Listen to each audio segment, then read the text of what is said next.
আল্লাহ নবী সাহাবী খুবাইব রাদিয়াল্লাহু তাআলা আনহু সর্বশেষ যখন ওই ফাঁসির দরজার গোড়ায় দাঁড়িয়ে গেল, আল্লাহ নবী সাহাবী খুবাইবকে বলা হলো, খুবাইব এখনই তোমাকে সুরবিদ্ধ করা হবে।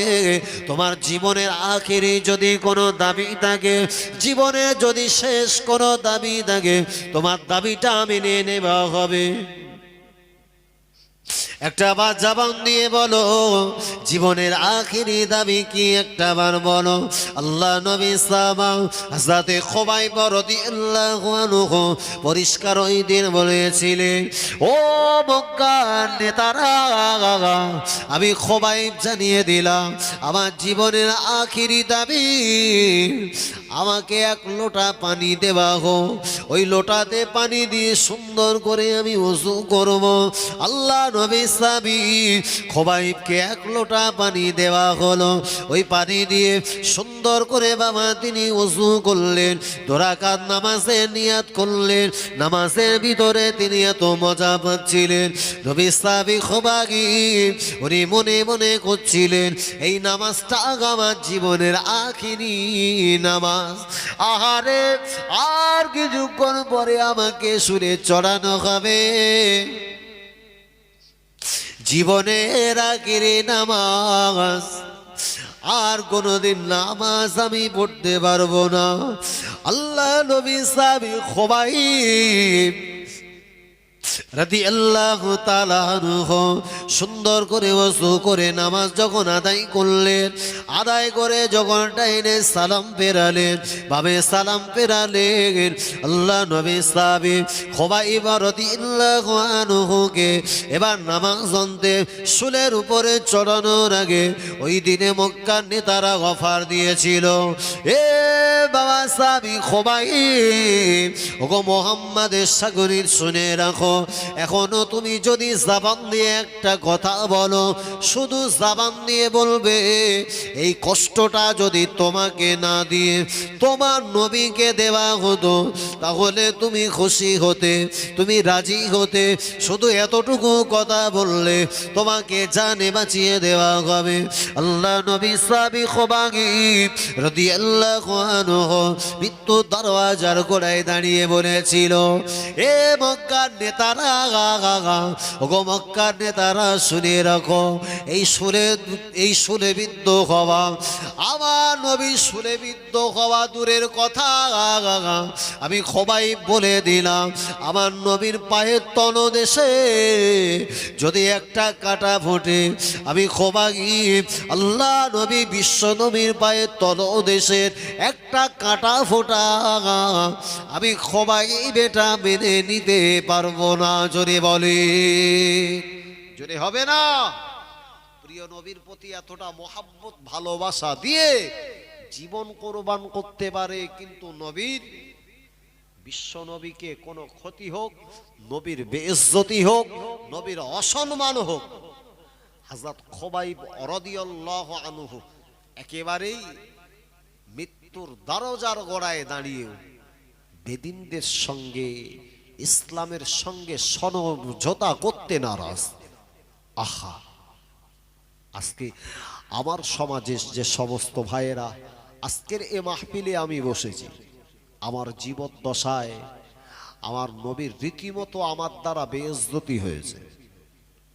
আমার সমাজে যারা নিজেকে উম্মতে মুহাম্মাদি হিসাবে দাবি করলাম, প্রিয় রাসূল করিম সাল্লাল্লাহু আলাইহি ওয়াসাল্লাম বলেছেন, বাবা সাহাবীরা, আমি বিশ্ব নবী জানিয়ে দিলাম, আমি আল্লাহ রাসূল ঘোষণা দিলাম, তোমরা যারা পুরুষ জাতি, তোমাদের মুখমণ্ডলের সুন্নতি দাড়ি এগুলোকে বর্ধিত করে দাও, লম্বা করো, তোমাদের গোফগুলোকে ছোট করো, আর তোমাদের নাপাক বর্ধিত পশমগুলোকে 40 দিনের পূর্বে সেগুলোকে পরিষ্কার পরিচ্ছন্ন করো।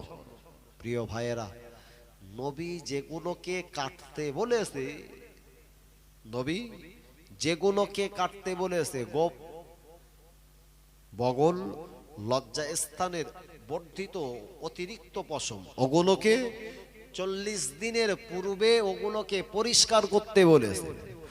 অথচ যদি একটু খোঁজ লাও, 40 দিন না, 40 বছর পার হয়ে গেছে।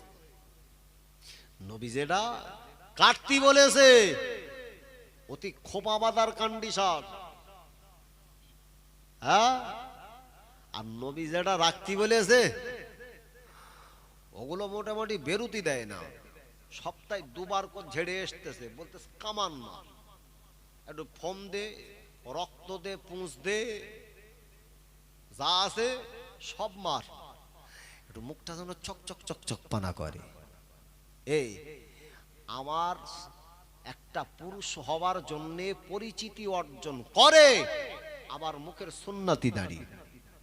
ভাবো, আচ্ছা আল্লাহ তো চাইলে নারীদেরও দাড়ি দিতে পারত, এই কথা বলো না, আল্লাহ তো চাইলে মেয়েদেরকেও তো আল্লাহ তার মুখে দাড়ি দিতে পারত। কোন মেয়েকে মুখে দাড়ি হতে দেখেছো? তাহলে ও জাত আলাদা, এ জাত আলাদা, বুঝতে পারোনি? প্যান্ডেলের ওই পিটি যারা আছে ও আলাদা, আর এখান যারা বসেছি এ জাত আলাদা, জেন্ডার একেবারে ইউটার্ন, পুরো আলাদা। তা তুমি যে নবীর সুন্নাতের দাড়ির প্রতি তুমি যে ছুরি চালিয়েছো, জাতটাকে আল্লাহ ডিভাইডেশন করেছে। নারীর পরিচিতি হলো তার বাহ্যিক আবরণ, মুখের কোন রকম তার দাড়ি আল্লাহ রাখেনি। পুরুষের জন্য আইডেন্টিটি, পরিচিতি অর্জন করে তার মুখের সুন্নতি দাড়ি। তাইলে কি এরকম কোন চিন্তা ভাবনা আছে যে আমারে খোদা মেয়ে লোক করিনি, ওর জন্য আমার লজ্জাটা হচ্ছে বলে একটু ভালো করে ফোমদে ছেড়ে এসতেছি রে? মুসলমান আজকে চরম দুর্দশার আজকে আমি মুখোমুখি কেন? আমি মুসলিম, আমার একটা পরিচিতি আছে, গায়ের কম অমুসলিমের জন্য যদি আমার জীবনটাকে যদি তাদের সঙ্গে একেবারে কাঁধে কাঁধ মিলিয়ে চলি, তো কবরে গেলি তো পুরো একদম অ্যাকশন চলবে, যাতা অ্যাকশন না, শুধু ধোঁয়া দেখতি বাবা যাবা। এখন এই শীতের সময় ফাঁকা মাঠ দিয়ে একটু যাও না, দেখবা শুধু ধাঁধা করতেছ, কি বলো দিন, পুরো কুয়াশা, আর এই কুয়াশা না, শুধু ধোঁয়া উড়বে, তার মানে যে ধোলাই চলবে ওর অ্যাকশনে আগুন উঠতে থাকবে। সুতরাং নিজেকে ওই ধোলাই থেকে যদি বাঁচতে হয়, আমাকে তো একটাবার ফিরতে হয়, আমাকে তো একটাবার ভাবতে হয়, কোন বীর সুন্নাতের উপরে আমি ছুরি চালিয়েছি, আমি একজন মুসলিম, অবশ্যই আমার পরিচিতি, আইডেন্টিটি ভুললে চলবে না। একটু প্রাণ খুলে উচ্চ আওয়াজে মহব্বতের সঙ্গে দরুদ শরীফা আল্লাহুম্মা সাল্লি আলা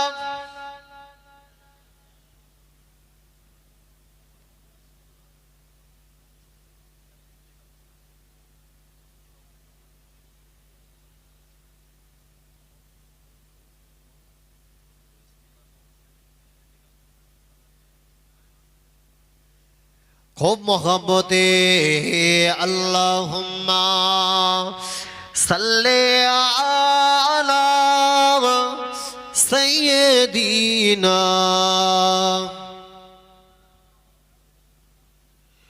ওয়া আলা আলি সাইয়্যিদিনা।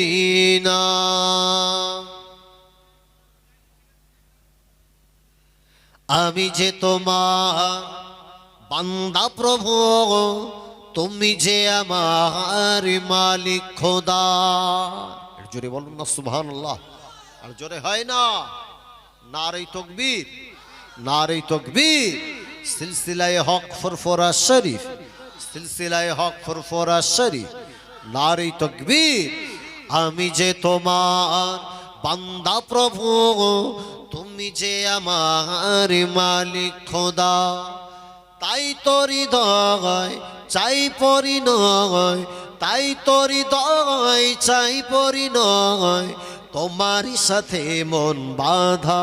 ও আমি যে তোমার বান্দা প্রভু, তুমি যে আমার মালিক খোদা।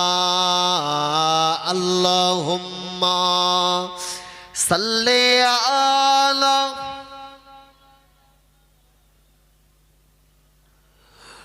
ওয়ালা আলি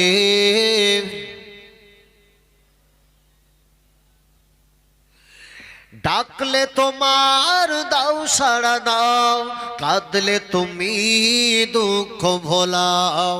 ডাকলে তোমার দাও সাড়া দাও, কাঁদলে তুমি দুঃখ ভোলাও। তুমি চাইলেও দাও না চাইলেও দাও, চাইলেও দাও না চাইলেও দাও। তুমি মেহেরবান খোদা, ও আমি যে তোমার বান্দা প্রভু, তুমি যে আমার মালিক খোদা। আমি যে তোমার বান্দা প্রভু, তুমি যে আমার মালিক খোদা। আল্লাহুম্মা সাল্লি আলা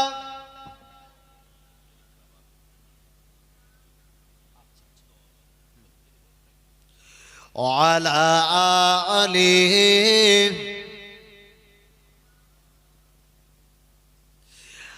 আগলে রাখো তুমি আমাকে, তোমারই জ্যোতি দাও দু চোখে।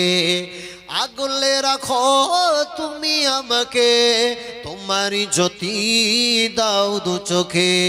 তুমি ডুবিয়ে রাখো নিয়ে আমাকে, ডুবিয়ে রাখো নিয়ে আমাকে তোমার অসীম প্রেম সুধায়। ও আমি যে তোমার বান্দা প্রভু, তুমি যে আমার মালিক খোদা। আমি যে তোমার বান্দা প্রভু, তুমি যে আমার মালিক খোদা। তাই তো হৃদয় চাই পরিণয়, তাই তো হৃদয় চাই পরিণয়, তোমার সাথে মন বাঁধা। ও আমি যে তোমার বান্দা প্রভু, তুমি যে আমার মালিক খোদা। আল্লাহুম্মা সাল্লি আলা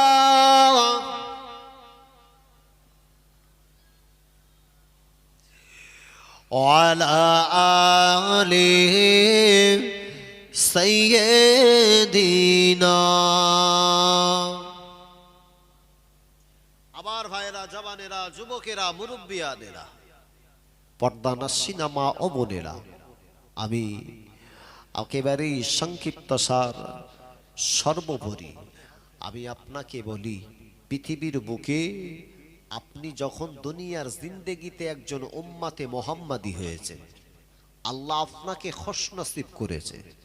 জানবেন, প্রিয় নবী বিশ্ব নবীর ইন্তেকালের আগে আল্লাহ রসুলের প্রতি আল্লাহ যে কোরআনে কারীম আল্লাহ আমার নবীর প্রতি নাজিল করেছিলেন, আল্লাহ রসুল বিশ্ব নবীর প্রতি যে কোরআন নাজিল হলো, ওই কোরআনে কারীমের একটি সূরা রয়েছে সূরাতুল কদর।